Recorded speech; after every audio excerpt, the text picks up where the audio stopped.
Hello everyone, welcome to the video. Myself Rajat Kantwal and I am Senior Data Analytics Trainer at Brilica Services Private Limited. So in this video, we are going to cover the sales dashboard in Excel. So let's see कि ये sales dashboard हम कैसे बनाने वाले हैं Excel के अंदर. कई लोगों को ऐसा लगता है कि Excel के अंदर डैशबोर्ड्स नहीं बन सकते. So obviously यहाँ पर एक बना बनाया ऑप्शन आपके पास नहीं है डैशबोर्ड का, but you can format your sheet like a dashboard. सो पहले हम इस डेटा को समझते हैं कि एक सेल का डेटा हमारे पास अवेलेबल है। इसमें डिफरेंट डिफरेंट कॉलम्स हैं, order ID as well as product ID, sales date, sales amount and discount as well as region of sales. So ये अपने पास डिफरेंट डिफरेंट कॉलम्स अवेलेबल हैं। आइडिया लग रहा है, इससे हमें पता चल रहा है कि एक पर्टिकुलर ऑर्डर आईडी है, दैट मीन्स एक पर्टिकुलर ऑर्डर को यूनिक आइडेंटिफिकेशन के लिए ऑर्डर आईडी दी गई है। देन प्रोडक्ट आईडी हमें प्रोवाइड करी गई है, उसका मतलब भी हमें साफ समझ में आ रहा है कि किस ऑर्डर में किस प्रोडक्ट को खरीदा गया था, उसके लिए प्रोडक्ट की यूनिक आइडेंटिफिकेशन के लिए प्रोडक्ट आईडी तैयार की गई है। सेल्स डेट हमें दी गई है कि किस दिन ये सेल्स हुई थी। देन अमाउंट ऑफ सेल्स हमारे पास है, साथ में डिस्काउंटेड वैल्यू की कितना डिस्काउंट हमने उस पर दिया है उसकी वैल्यू वो प्रेजेंट है। एंड रीजन्स हमारे पास अवेलेबल है। तो कॉलम्स में या डेटा में आई होप इतना कोई डिफिकल्टी नहीं है, सिंपल सा डेटा है।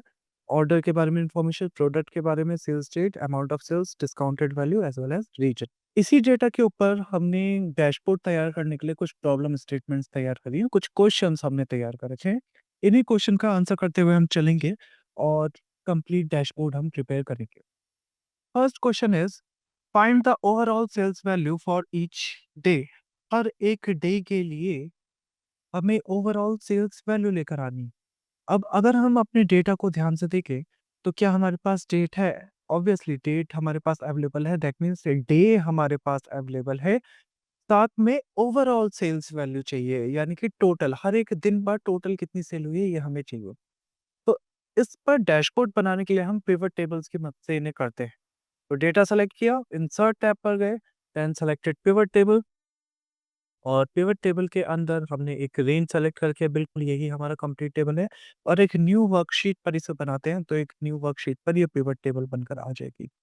नाउ मेरा क्वेश्चन वन ये कह रहा था मुझे कि ओवरऑल सेल्स मुझे लेकर आनी है on per day.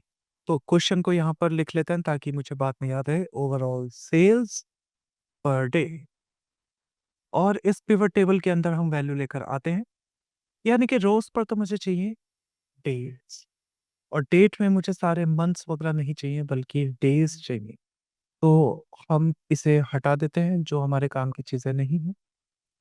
Cell date को भी कंप्लीट यहाँ पे रिमूव कर देते हैं। सो एक पर्टिकुलर डेट्स हमारे पास आ गई, 13 जून, 14 जून, इस तरह से केवल डे हमारे पास अवेलेबल है। प्लस हमें सेल चाहिए, तो अमाउंट इन सेल्स को लाकर हमने रख दिया वैल्यूज़ पर, और बाय डिफ़ॉल्ट ये सम हो जाएगा। So it is showing me overall sales per day, that means 13 June को 8028 की सेल हुई है। इसी तरह से बाकी के भी मुझे बनाने पड़ेंगे। तो एक-एक करके इसी तरह से सारे क्वेश्चंस पर चलते रहते हैं और उन्हें सॉल्व करते रहते हैं। तो क्वेश्चंस पर चलें। Second, find the average sales value for each day. हर एक दिन के लिए एवरेज सेल्स वैल्यू।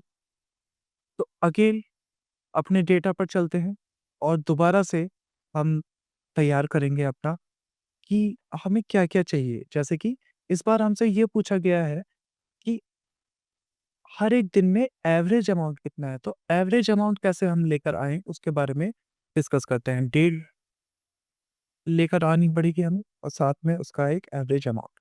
तो डेटा सेलेक्ट किया, पिवट टेबल पर क्लिक किया। इस बार हमें एग्जिस्टिंग वर्कशीट के ऊपर ही चाहिए। लोकेशन होगी उसकी ये शीट 3, और शीट 3 में हम इसी के सामने रख लेते हैं। ओके, और इसके ऊपर भी इसका क्वेश्चन लिख लेते हैं, average sales per day. Day लाने के लिए हम डेट को लाकर रख लेते हैं। इसमें से भी मंथ वगैरह जितनी चीज़ें हैं इन सबको रिमूव कर देते हैं।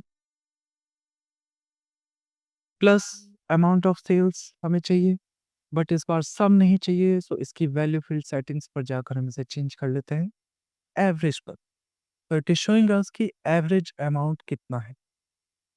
ओके, दो क्वेश्चंस हमने सॉल्व कर लिए हैं, overall sales value for each day and average sales value for each day. Next, next question बोल रहा है create a round off value for the sale amount to the nearest 5 rupee and give a comparison to the actual sale value. तो actually में हमें क्या करना है, एक नियर बाय इसकी वैल्यू बनानी है, 5 रुपीज़ के near by round up value लेकर आनी है ताकि हम कंपेयर कर पाएँ। तो इसके लिए सीलिंग, फ्लोर या आपके पास एंड राउंड जैसे फंक्शंस अवेलेबल हैं जिनकी मदद से आप ये कर सकते हैं।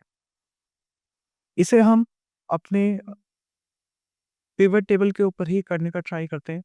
तो सेल्स डेटा हमने सेलेक्ट किया, इंसर्ट पर गए, पिवट टेबल, फिर से एग्जिस्टिंग वाला और शीट 3 के अंदर ही हमें चाहिए। तो इस बार थोड़ा नीचे बनाते हैं क्योंकि इसकी वैल्यूज़ अलग आएँगी, सेम लेंथ की नहीं होंगी, तो हम नहीं चाहते कि पिवट टेबल में कुछ प्रॉब्लम्स आए, इसलिए हम नई लोकेशन सेलेक्ट कर लेते हैं। और हमें चाहिए कि कंपैरिज़न ऑफ वैल्यूज़। क्वेश्चन को अगर दोबारा ध्यान से पढ़ें तो बोल रहे हैं create a round off value to the sale amount to the nearest 5 rupees and give comparison to the actual sale value. दोनों वैल्यूज को आसपास रखना है, एक जगह हमें रखना है अमाउंट इन सेल्स और दूसरे साइड पर उसके वैल्यूज पर रखना है कि नियर बाय वैल्यू कितनी है और फिर उसे कंपैरिजन देना है। तो एक जगह पर तो आ जाएगा अमाउंट ऑफ सेल्स, बट साथ में मुझे एक नया फील्ड चाहिए यहाँ पर, यानी कि एक कैलकुलेटेड फील्ड मुझे चाहिए। तो लेट्स सेलेक्ट पिवट टेबल और इसमें पिवट टेबल एनालाइज पर हम जाते हैं और एक नया कैलकुलेटेड फील्ड हम बना लेते हैं। इस फील्ड का नाम होगा राउंड सेल्स। इसके अंदर हम यूज करेंगे सभी को एक ही पैटर्न पर लाने के लिए फ्लोर का यूज करते हैं। और फ्लोर के अंदर हम लगाते हैं कि एक तो हमें चाहिए अमाउंट इनसे इंसर्ट करा, कॉमा करके हमें 5 के मल्टीपल में चाहिए, तो सिग्निफिकेंस हमने 5 डाल दिया और ओके पर क्लिक किया। तो जैसे ही आपने ये किया, सो हर एक वैल्यू की फ्लोर वैल्यू बनकर आ गई है। 197 का 195, 201 का 200, इस तरह से एक उसके नियरेस्ट 5 के मल्टीपल में आ गया होगा, नियरेस्ट बट स्मॉल। इस तरह से आप वैल्यू का कंपेरिजन दे सकते हो। सो इस सेल्स वाले पूरे क्वेश्चंस को हमें सॉल्व करना है। अभी तक हमने 3 किए हैं, overall sales for each day, average sales for each day and साथ में एक नियर बाय 5 वैल्यू अगर हम करें, सेल्स का राउंड अप करें, तो उसके साथ एक्चुअल वैल्यू के साथ कंपेरिजन। तो इस वीडियो के लिए हम इतना ही कर रहे हूँ। आगे आने वाले पार्ट्स में हम बाकी क्वेश्चन का आंसर करेंगे, फिर इनसे विजुअलाइजेशन करेंगे एंड देन उससे डैशबोर्डिंग का काम करेंगे। So that is all for this video. I hope you will be able to understand it. Thank you very much.